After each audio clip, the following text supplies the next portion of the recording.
Hi friends, நேற்று வைகாசி விசாகம் யாரெல்லாம் சாமி கும்பிட்டீங்கன்னு கமெண்ட் பண்ணுங்கள்.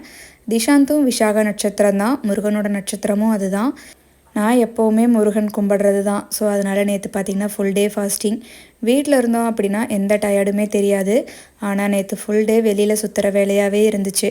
காலையில் ஃப்ரெண்டோட பொண்ணுக்கு சீர் ஃபங்க்ஷன் இருந்துச்சு. அங்கே போயிட்டு வீட்டுக்கு ரீச் ஆகும்போதே 3 மணி ஆயிடுச்சு. திரும்ப ஈவினிங் பார்த்திங்கன்னா கொஞ்சம் ஷாப்பிங் போகலான்னு கிளம்பியாச்சு. திஷாந்துக்கு ட்ரெஸ் எடுத்து ரொம்ப நாள் ஆயிடுச்சு. இருக்கிற ட்ரெஸ் எல்லாமே சின்னதாகிடுச்சு. பசங்க டக்குன்னு வளர்ந்துடுறாங்க. அதுவும் திஷாந்த் பார்த்திங்கன்னா கொஞ்சம் ஹைட்டாகவே இருக்கான். எப்போ ட்ரெஸ் எடுத்தாலுமே ஒரு சைஸ் பெருசாக தான் எடுப்பேன்.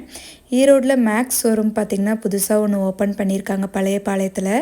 நல்ல பெரிய ஷோரூம், நிறைய கலெக்ஷன் இருந்துச்சு. பாப்பாவுக்கும் ஒரு 2 டாப் மட்டும் எடுத்துகிட்டு வந்திருந்தேன். நியூ ஷோரூம்ங்கிறதுனால நிறையா ஆஃபர்ஸ் இருந்துச்சு. ஓகே ஃப்ரெண்ட்ஸ், இன்றைக்கி டே இப்படி தான் இருந்துச்சு. நாளைக்கு இன்னொரு வீடியோவில் பார்க்கலாம்.